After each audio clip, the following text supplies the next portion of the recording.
करुणा सागर महाराज की जय। कैवल राम की श्री अविचल जी महाराज की जय।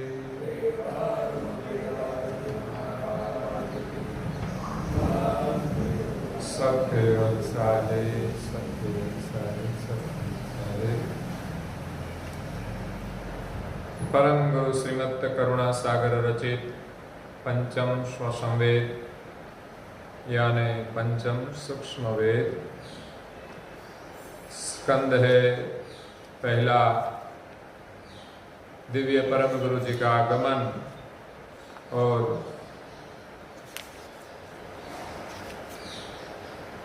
कैवल कर्ता की गुप्त गति दर्शावन को स्कंद और चौपाई नंबर है 9।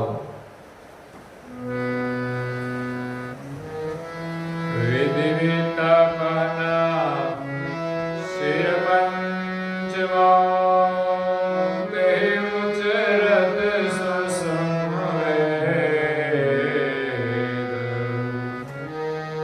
काटे हो शिव ते समझ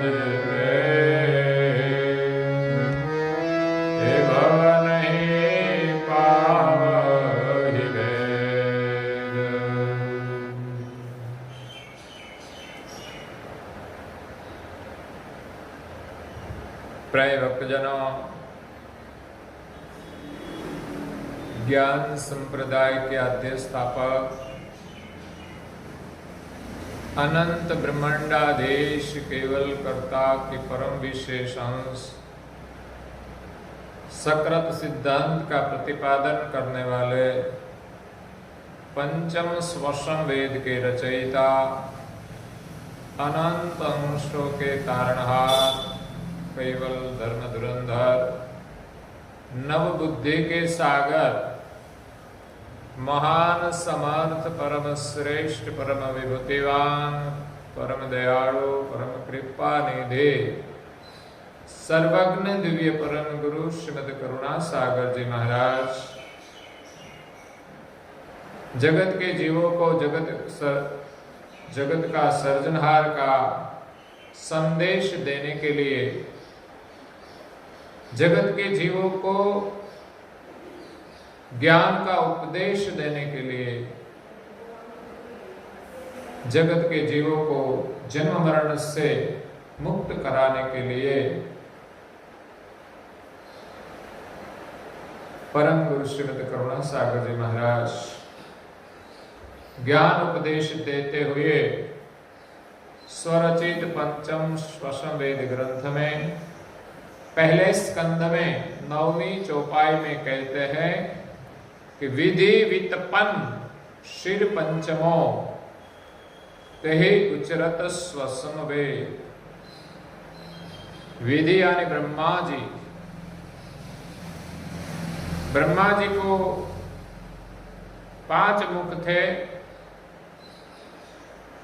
अगर तो ब्रह्मा जी ने 5 वेद का उच्चारण किया है। 4 वेद तो सृष्टि में प्रचलित है,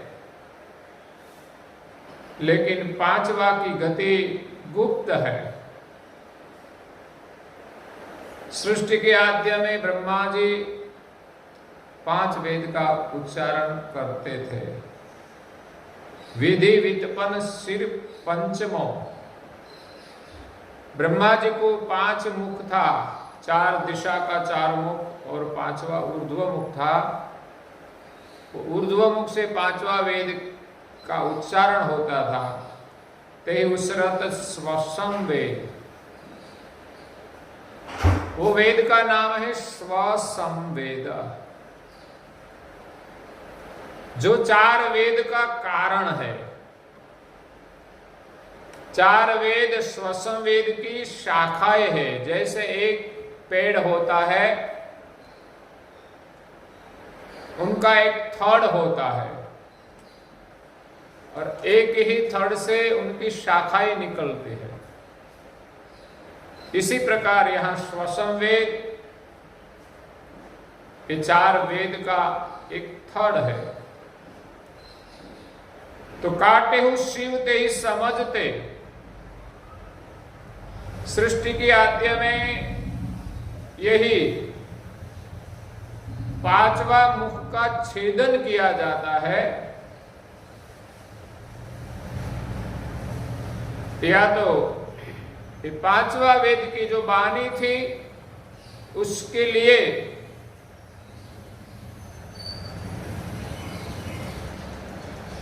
विष्णु शिव जी ने कहा कि आप जो ये मुख से बोल रहे हैं वो अच्छा नहीं है, गर्दव जैसा लगता है। वाणी तो अच्छी थी, जिस वाणी को सुनकर ब्रह्मा जी के सनक सनंदन सुनक आदि जो संतान थे और पीछे 10,000 पुत्र हुए, वो सब सर्जनहार की खोज में चले गए। सृष्टि का विस्तार आगे नहीं बढ़ता था, इसीलिए निरंजन पुरुष ने आकाशवाणी की कि सृष्टि का विस्तार क्यों नहीं हो रहा है। इस वाणी को सुनकर विष्णु विचार करने लगे, क्योंकि आकाशवाणी उनका एक आदेश था और आदेश के अनुसार इस देवों को काम करना पड़ता है। तो सोचा कि सृष्टि का विस्तार नहीं हो रहा है।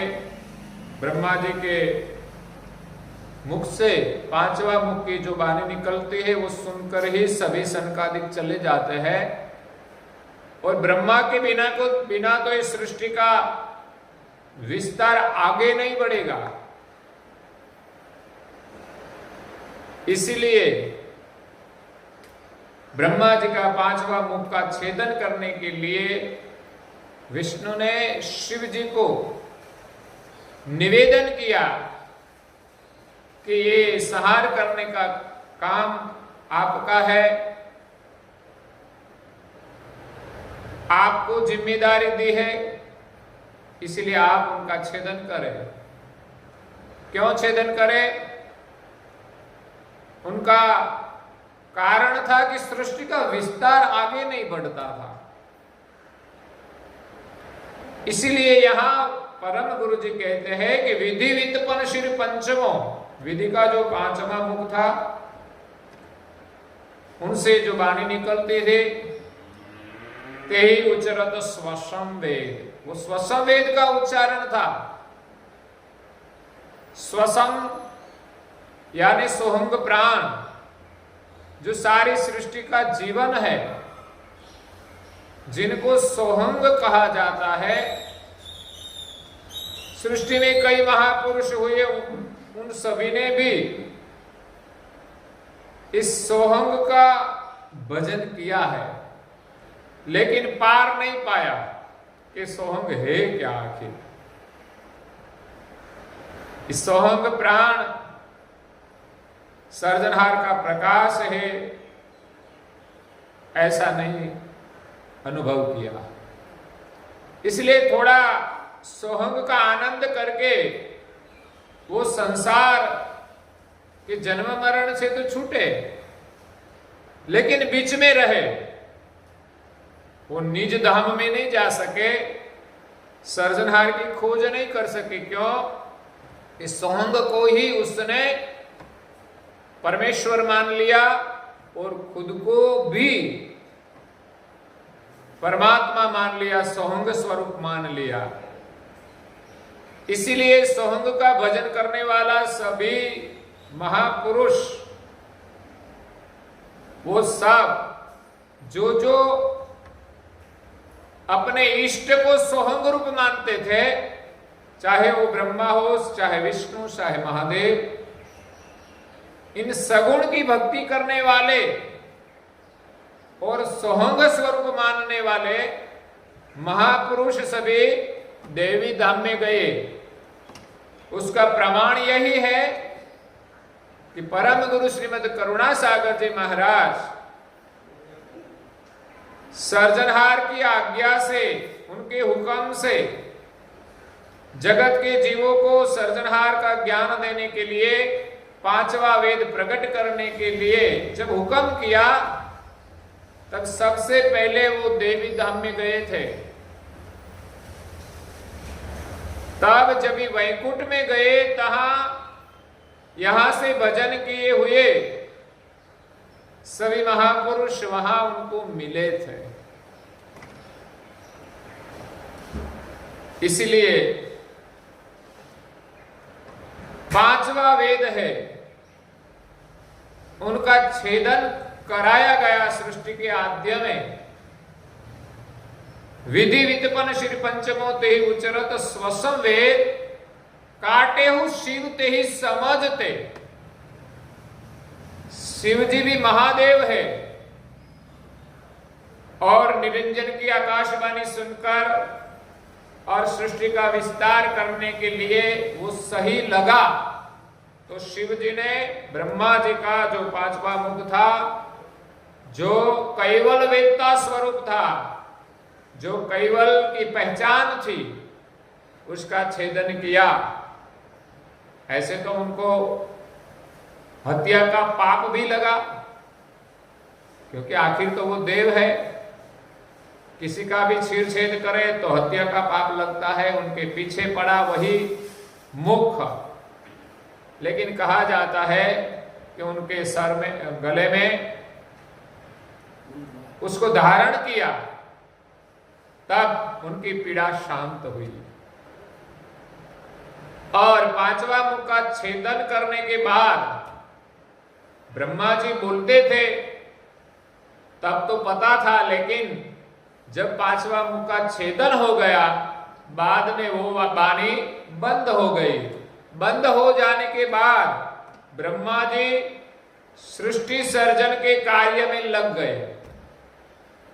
वो रजोगुण का काम है, उनका प्रभाव उन पर रहता है, इसलिए समय जाने के बाद ब्रह्मा जी को विसर्जन हुआ। जब सृष्टि का विस्तार हुआ तो उसका पालन पोषण का काम विष्णु कर रहे थे, तो वो भी सांसारिक जवाबदारी है, जिम्मेदारी है, तो उस कार्य में वो भी पांचवा वेद का ज्ञान भूले। और महादेव जो सोहंग का भजन करते हैं, वो भी सर्जनहार का लक्ष्य भूल गए। सिर्फ उनके पास सोहंग का ही लक्ष्य रहा।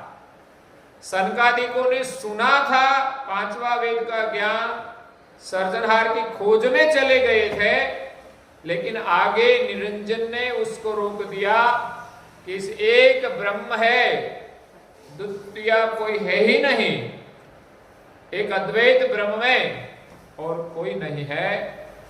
तो समय जाने के बाद सनकादिक भी वही लक्ष्य में लग गए। इसीलिए इस सृष्टि में से पांचवा वेद का जो ज्ञान है, सर्जनहार का जो ज्ञान है, वो अस्त हो गया। अस्त हो जाने के बाद क्या हुआ कि कोई सर्जनहार का भजन करते नहीं, अकर्ता ब्रह्म का भजन करते हैं।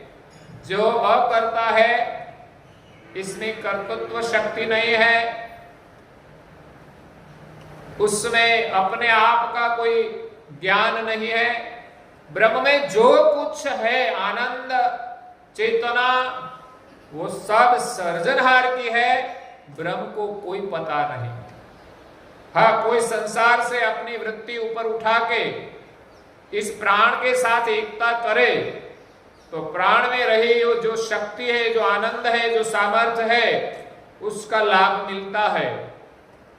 लेकिन पांचवा वेद के लक्ष्य के बिना उनको सर्जनहार की प्राप्ति नहीं होती। इसलिए इस सृष्टि में से पंचम वेद का ज्ञान, पंचम वेद का लक्ष्य अस्त हो गया। अस्त हो गया तो क्या हुआ? जैसे मृत्युलोक में सूर्य जब होते हैं तब प्रकाश ही प्रकाश होता है, लेकिन जब सूर्य का अस्त होता है तो क्या होता है? अंधेरा हो जाता है। बाद में चाहे दिया जलाए, प्रकाश करे, लेकिन सूर्य का प्रकाश तो मिलता ही नहीं। सूर्य का प्रकाश का जो लाभ होता है वो भी नहीं मिलता। सूर्य प्रकाश से ही सारी सृष्टि प्रकाशमान है। पेड़ पौधे सूर्य प्रकाश से ही हरे रहते हैं। ऐसा नहीं कि हम कोई दिया जलाए, लाइट जलाए तो उनसे पेड़ पौधा प्रकाशित रहेगा। उजाला थोड़ा मिलता है, मनुष्य को थोड़ा काम में आता है, लेकिन सूर्य प्रकाश के बिना उनका जीवन नहीं होता। इसी प्रकार सारी सृष्टि में सर्जनहार का जो ज्ञान है वो सूर्य के प्रकाश के समान है। जब उनका अस्त हो गया, बाद में सब अंधेरा हो गया।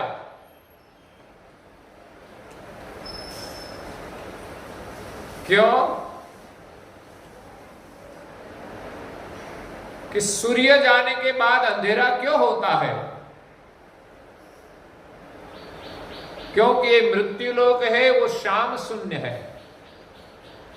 सूर्य के माध्यम से प्रकाश होता है। जो सूर्य नहीं होता तो शाम शून्य है, इसीलिए वो अंधकार है। सर्जनहार ने सूर्य चंद्र की रचना क्यों की? क्योंकि वो शाम शून्य है। इसके अंदर तो जीव इस प्रकार के प्रकाश के बिना वर्तमान नहीं कर सकते।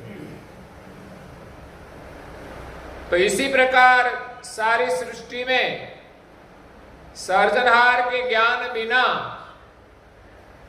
जीव जो वर्तमान करते हैं वो अज्ञान अवस्था में वर्तमान करते हैं। अंधेरे में हम खुद को नहीं देख सकते, वैसे ही संसार में सर्जनहार के ज्ञान के बिना सभी अंश खुद को ही भूल गए और खुद को भी वो देख नहीं पाते। यहां सूर्य का प्रकाश नहीं होता, अंधेरा होता।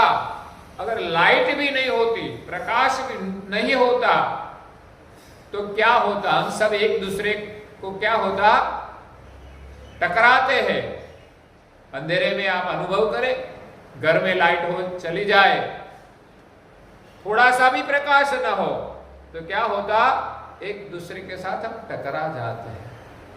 अरे कभी कभी तो प्रकाश होते हुए भी हम टकराते हैं, है कि नहीं? दिखाई नहीं देता।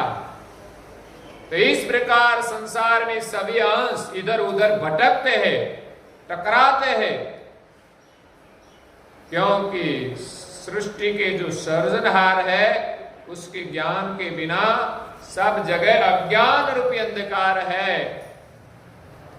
जब तक सर्जनहार का ज्ञान का प्रकाश नहीं होगा तब तक अंश अपने को जान नहीं सकेंगे,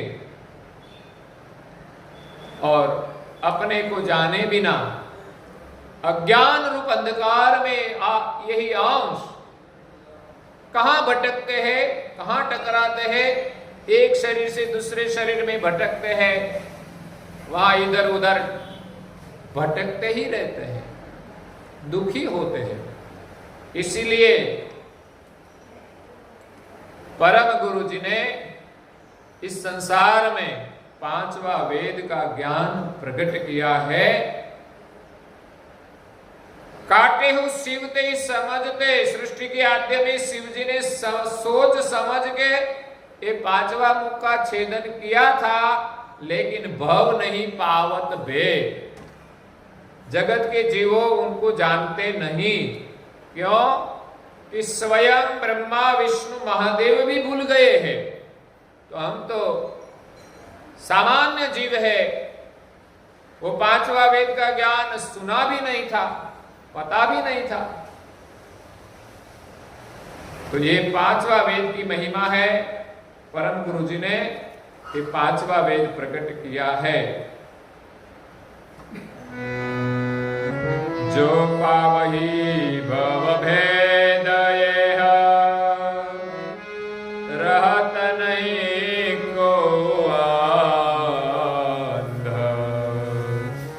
यद्यपि अंधय अज्ञान बिनो जीव पारत नहीं बंधा।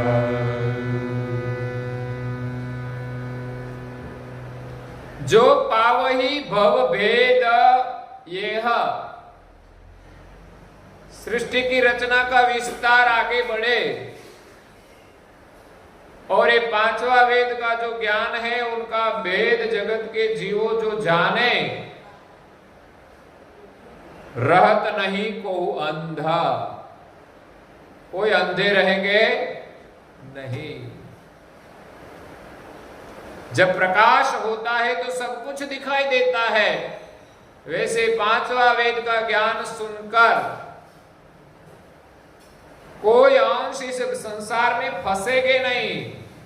यद्यपि अंध अज्ञान बिनु, अज्ञान ही अंधता है।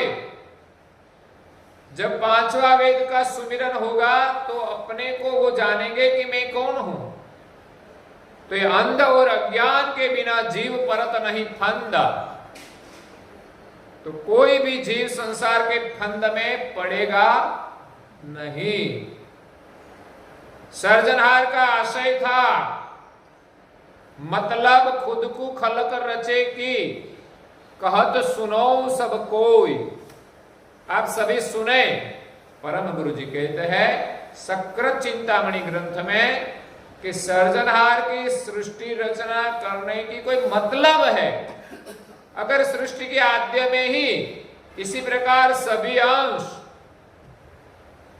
पांचवा वेद का ज्ञान सुनकर निज धाम में चले जाए तो सर्जनहार का जो आशय था कि सृष्टि की रचना का विस्तार हो और ये सृष्टि भी देखने लायक है, अद्भुत सर्जन है, तो किसी को भी पता नहीं चलेगा कि सृष्टि कैसी है।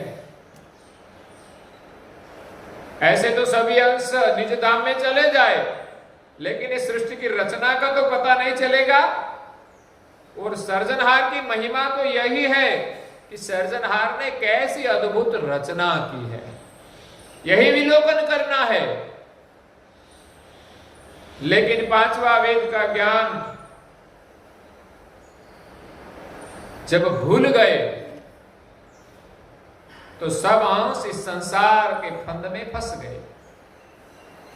अगर पांचवा वेद का लोप नहीं हुआ होता तो क्या होता? बिनु फंदे भव पारगत लहत परम पद सोई। ओ मोक्ष सर्व एक समय वृद्धि उत्पन्न नहीं कोई। जो पांचवा वेद का लोप नहीं होता तो कोई जीव फंद में पड़ते नहीं और फंद में फंसे बिने ही सब हारगत हो जाते, उनका मोक्ष हो जाता। वो फंद में फंसते ही नहीं। लहत परम पद सोई। जैसे सभी अंश ब्रह्मा के यहां पुत्र के रूप में आए, 10,000 सनकादिक ऐसे ही चले गए, इसीलिए पता चल गया कि जो अंश आएंगे वो सब अंश संसार को देखे बिना, सृष्टि की रचना का अनुभव किए बिना सब परम पद में चले जाएंगे। तो हो मोक्ष सब एक समय, तो सभी का मोक्ष एक साथ हो जाएगा। तो वृद्धि उत्पन्न नहीं कोई, तो सृष्टि की उत्पत्ति का कोई प्रश्न ही नहीं रहता। वृद्धि नहीं होगी, उत्पत्ति नहीं होगी और उनका आनंद भी नहीं मिलेगा। सच्चा आनंद तो इस सृष्टि में ही है, लेकिन कैसे? सर्जनहार ने जिस प्रकार सृष्टि की रचना की है, इस सृष्टि का अविलोकन करके हम सर्जनहार का सुमिरन करें तो हमें आनंद मिलता है। लेकिन सर्जनहार को भूलकर हम भव के फंद में फंस गए हैं।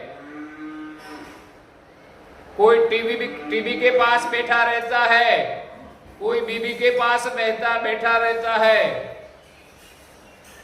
कोई पैसों के पीछे दौड़ता है, कोई शरीर के मोह में फंसे है। लेकिन ये सब दुनिया देखने जैसी है और कैसी बनाई है उसी का अवलोकन करना है। अद्भुत रचना है।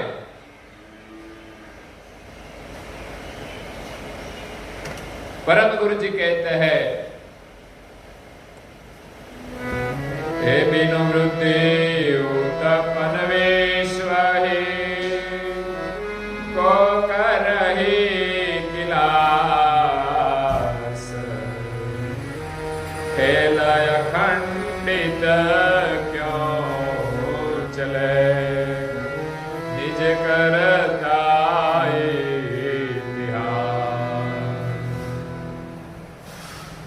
सृष्टि का विस्तार नहीं होता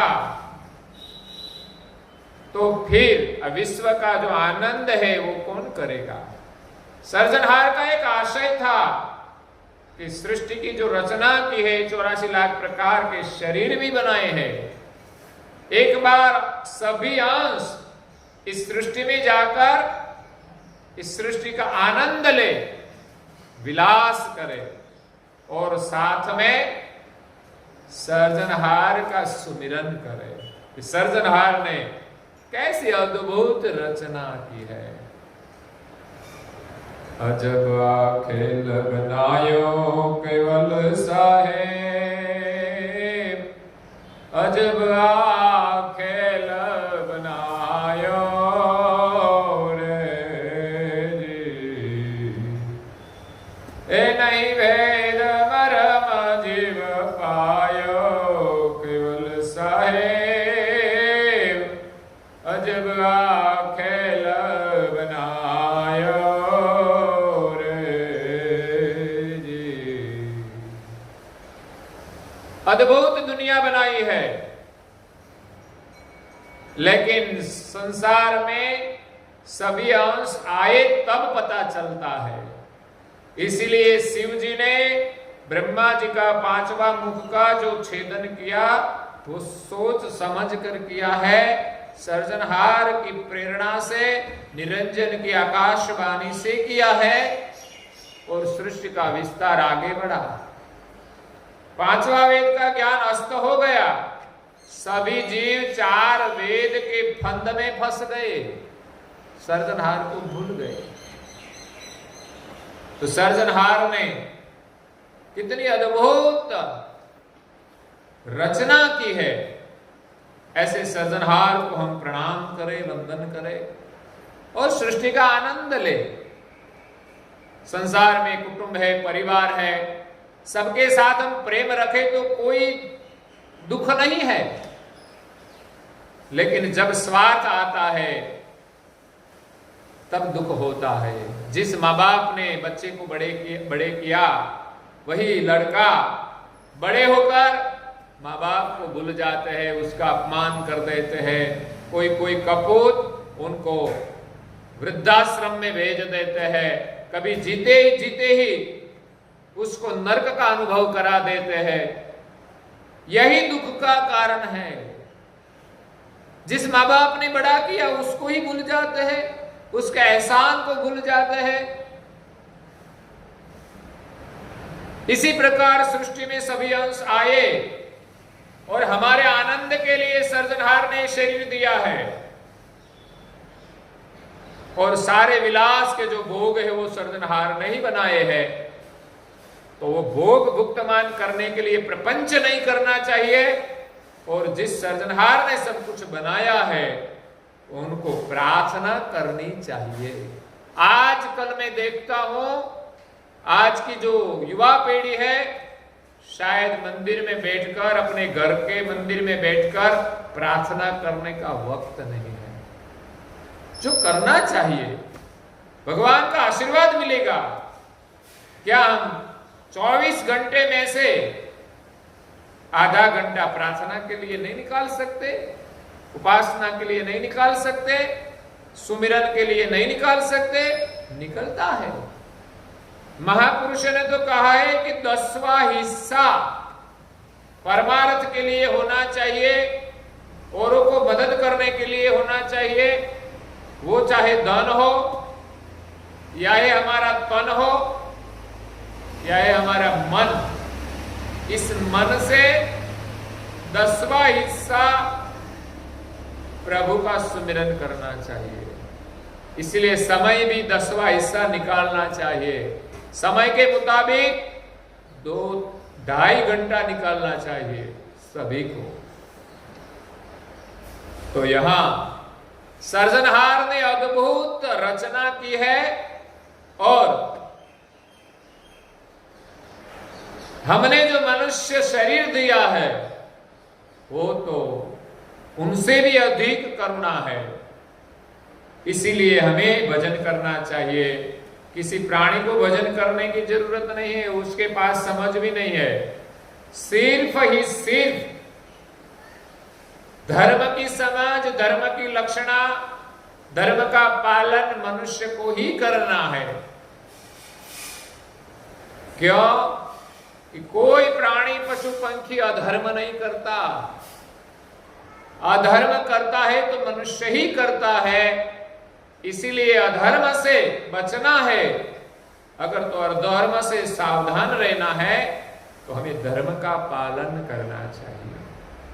सुख और दुख का अनुभव धर्म और अधर्म से ही होता है। इसलिए धर्म क्या है वो समझना चाहिए। धर्म का मतलब होता है हमारी फर्ज। मनुष्य होने के नाते हमारी फर्ज क्या है? एक तो हम संसार में रहते हैं, कुटुंब परिवार के साथ रहते हैं। इसलिए हमारे जो परिवार के सभ्य है उनके साथ हमारा क्या फर्ज है वो पूर्ण रूप से निभाना चाहिए। और ये मनुष्य जन्म का उद्देश्य क्या है वो भी समझना चाहिए। ऐसा नहीं कि हम सिर्फ स्वार्थ में बंधकर सिर्फ कुटुंब परिवार का ही ख्याल रखें। लेकिन इस संसार में हम क्यों आए हैं? इस शरीर में हम रहते हैं, शरीर छोड़ने के बाद कहां जाएंगे वो भी तो सोचना चाहिए। आत्मचिंतन भी करना चाहिए। और हमारे परिवार को सिर्फ धन नहीं, उसको ज्ञान भी देना चाहिए। बिना ज्ञान आपका धन का कोई मूल्य नहीं रहेगा और आपका भी कोई मूल्य नहीं रहेगा। क्योंकि धन के कारण और ज्ञान के अभाव में, अज्ञानता के कारण वो धन के मद में चकित हो जाएंगे, भोग विलास में फंस जाएंगे। तब वो माँ बाप को भी भूल जाएंगे, उनकी फर्ज भी भूल जाएंगे। इसीलिए मनुष्य का कर्तव्य क्या है वो समझना चाहिए। और भगवान ने जो मानव देह दिया है तो उनकी अवश्य प्रार्थना करनी चाहिए। संत तुलसीदास उनकी स्तुति में कहते हैं, पहला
जीवन देता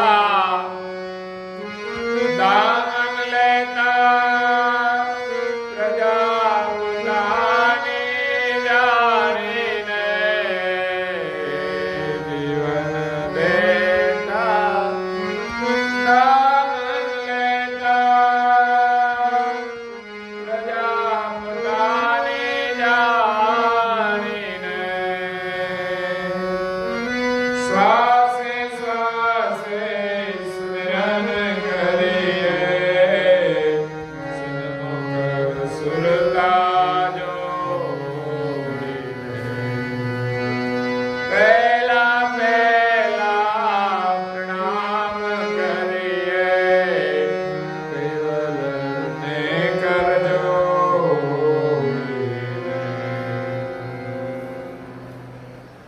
प्रकार सृजनहार ने सृष्टि की रचना की है।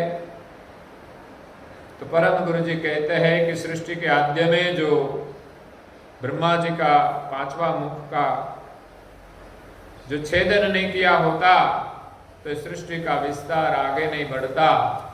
इसीलिए सृष्टि के आद्य में ब्रह्मा जी का पांचवा मुख का छेदन किया। वही पांचवा मुख का जो ज्ञान है, पंचम वेद का ज्ञान है, स्वसम वेद का जो ज्ञान है, इस ज्ञान ने परम गुरु जी ने इस विश्व में आकर प्रकट किया है और सृजनहार की पहचान कराई है। आगे परम गुरु जी हमें इस विषय में विस्तार से कहते हैं, वो हम कल सुनेंगे। और आज के प्रवचन को यहाँ विराम देते हैं। श्रीमद् करुणा सागर जी महाराज की, कैवल धाम की जय। श्री अविचल दास जी महाराज की।